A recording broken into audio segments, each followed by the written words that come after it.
अस्सलाम वालेकुम viewers, welcome to my channel. और आप देख रहे हैं बेसिक लेसन पार्ट 4, जिसमें मैं MNOP के बारे में बताऊंगी कि MNOP को आप कैसे बच्चों के सामने आसान तरीके से लिख सकें, उन्हें पढ़ना सिखा सकें। ये बहुत इम्पॉर्टेंट है और hope you like the videos and if you like the videos please share करिए, प्लीज़ सब्सक्राइब करिए और प्लीज़ लाइक भी करिए अगर आपको अच्छे लग रहे हैं तो स्टार्ट करते हैं। पहले एम से स्टार्ट करते हैं। एम कैसे बच्चों को आप बताना सिखाएंगे कि एम। और हाँ, पहली चीज़ ये कि जो भी टर्म्स मैं यूज़ करूँगी वो आपको पहली वीडियो में मिल जाएंगी कि वो टर्म्स मैंने कौन कौन सी शुरू में बताई हैं, और वही मैं अब उनको उसी नाम से बोलूँगी। जैसे मैं इसे वर्टिकल लाइन बोलूँगी, जैसे डायगोनल लाइन, ये सब चीज़ें आपको पहली वीडियो में मिलेगी, तो प्लीज़ उसको देखिएगा। अगर आपको नहीं समझ आए फिर भी साथ साथ मैं आपको बताती भी चली जाऊँगी। तो हमने पहले स्ट्रेट लाइन ड्रॉ करनी है, स्ट्रेट लाइन यानी कि वर्टिकल लाइन। और फिर उसके बाद हाफ जो ये लाइन जा रही है, इस पे आपने बच्चों को इस तरीके से बताना है, थोड़ा इंटरेस्टिंग करके बताना है, बच्चों को बोरिंग नहीं करना। ठीक है, पहले तो उन्हें बहुत अच्छे से कन्विंस करें, उन्हें बहुत एंटरटेन करके उनको अपने पास बुलाएं और फिर करें, क्योंकि ये एज ऐसी होती है बच्चे बहुत ज़्यादा डिस्ट्रैक्ट होते हैं। और इसमें आपने उनको इस तरीके से बताना है, देखो आपने पहले 2 पैरेलल लाइंस बनानी है। हाँ, अब ये जो मैंने टर्म यूज़ करा है पैरेलल लाइन, जब आप शायद मुझे ध्यान नहीं है, लेकिन मुझे ये फर्स्ट वीडियो में डालना था कि ये जो 2 लाइंस बराबर बराबर होती हैं इन्हें कहते हैं पैरेलल लाइंस।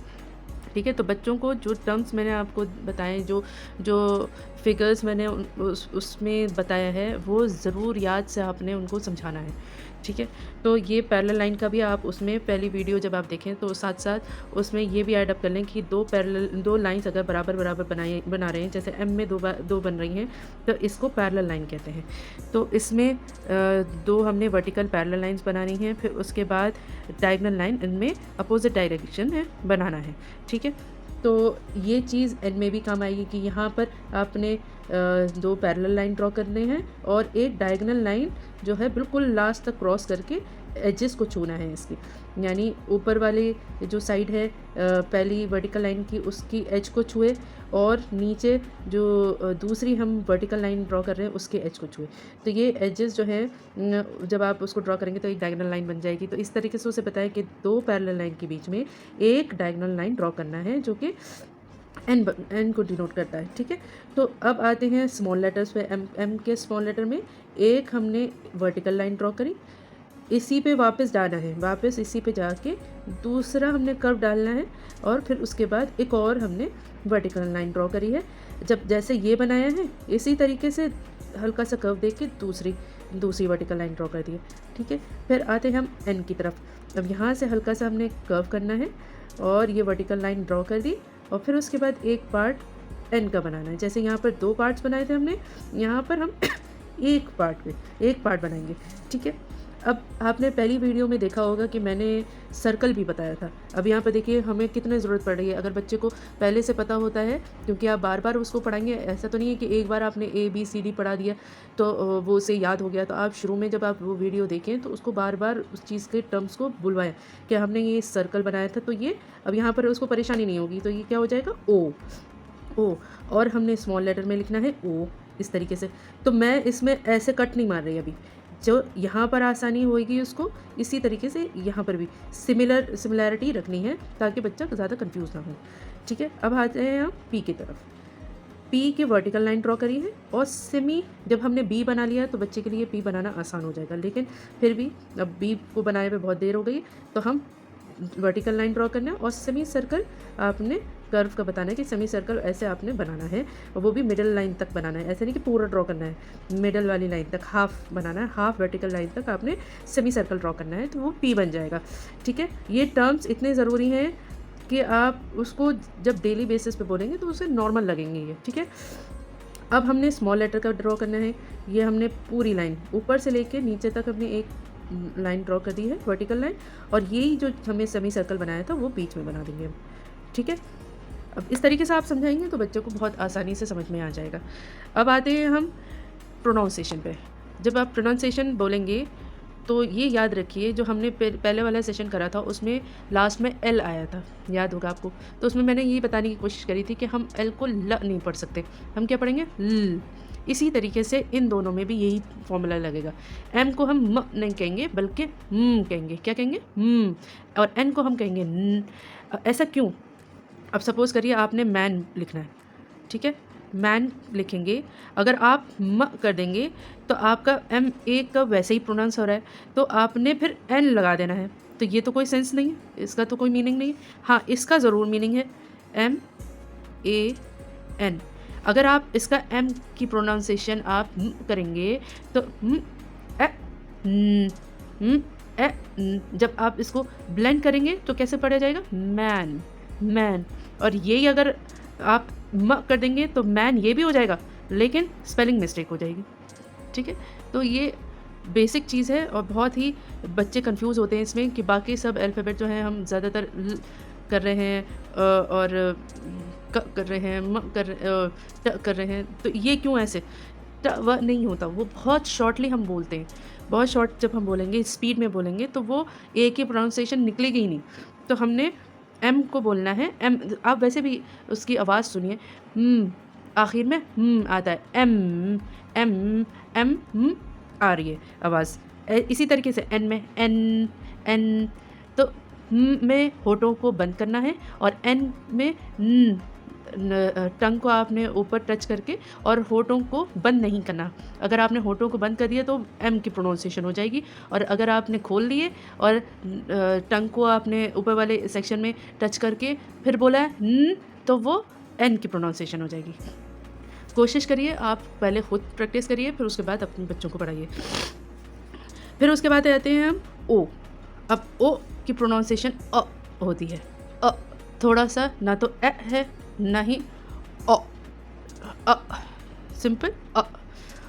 जैसे ओ डब्ल्यू एल, अ उ ल, आउल आउल, आ उ ल, आउल आउल, वो आ रहा है ना, अ उ ल, आउल, ठीक है। इसी तरीके से हम जब पी क्या करेंगे तो प्रोनाउंसिएशन क्या हो जाएगी, प। अब अगर हम पी, अब सपोज़ करिए पैरट लिख रही हूँ मैं, PARROT, प ए र ओ टी, पैरट पैरट, पैरॉट नहीं बोलते हम, पैरट। इधर पी की प्रोनाउंसिएशन प, ई की प्रोनाउंसिएशन अ, और यहाँ पर ओ की प्रोनाउंसिएशन अ अ ए अ, पै अ, पैरट पैरट, इस तरीके से। अब ये जो हमने जितने भी अल्फ़ाबेट आपको बताए हैं, आपने जितने अब तक लेटर्स बच्चों को पढ़ा दिए हैं, अगर उसमें से 2 लेटर वर्ड्स बनते हैं, सपोज़ जैसे कि ए एन,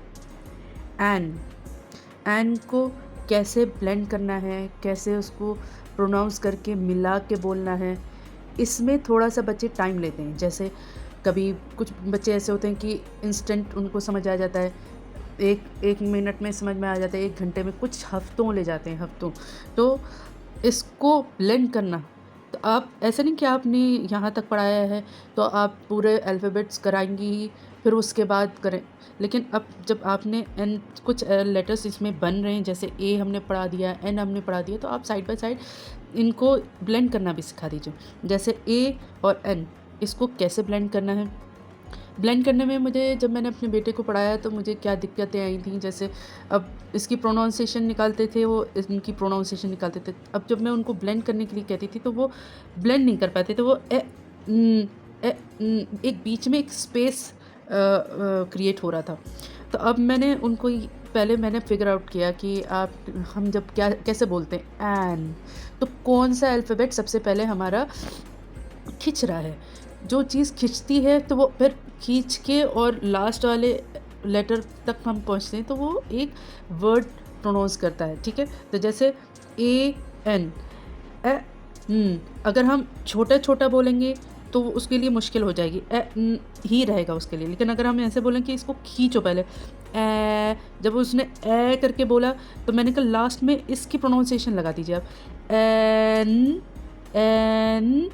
तो जिस तरीके से मैंने पढ़ाया अपने बेटे को, मैं उसी तरीके से बता रही हूँ। और वाकई में आप प्रैक्टिस कराइए और 100% रिज़ल्ट पाएंगे कि वो बच्चा ब्लेंड करना बहुत जल्दी सीख लेगा अगर आप इस तरीके से पढ़ाएंगे कि आप जो लेटर जो प्रोनाउंस कर रहा है उस वर्ड में, अगर वो खींच के बोल रहा है तो उसे खींच के बोलिए, जिस अल्फ़ाबेट जो लेटर खींच रहा है उसको थोड़ा सा फोकस करिए। अब सपोज़ करिए हमने इन लिखना है, अब यहाँ पर जो है ए खींच रहा था लेकिन यहाँ पर ए नहीं खींचेगा, तो जल्दी बोल रहा है, ये फास्ट प्रोनाउंस कर रहा है, तो यहाँ पर एन जो है वो खींच रहा है। तो इसको ये बोलना है बच्चे को कि ए जो है वो आपने जल्दी बोलना है और एन को थोड़ा सा खींचना है, इन इन, ठीक है ना। तो इस तरीके से आप अगर आप बच्चों को समझाएंगे और ब्लेंड करना सिखाएंगे तो बहुत आसानी होगी। और मुझे भी बहुत खुशी होगी कि मैं ऐसी चीज़ शेयर कर रही हूँ तो जो बहुत ज़्यादा स्ट्रगल करना पड़ता है पेरेंट्स को अपने बच्चों को ब्लेंड करना सिखाना, उनको लिखाना पढ़ाना जल्दी जल्दी। देखो ये चीज़ जो है ना फास्ट प्रोसेसिंग के लिए कराया मैंने कि जल्दी वो पिक करे बच्चा। तो इसलिए अगर आपको वीडियो अच्छी लग रही हो तो प्लीज़ सब्सक्राइब करिए, लाइक करिए और कमेंट सेक्शन में पूछ लिए अगर कोई दिक्कत है। और hope you like the videos. फिर मिलते हैं नेक्स्ट वीडियो में। अल्लाह हाफ़िज़।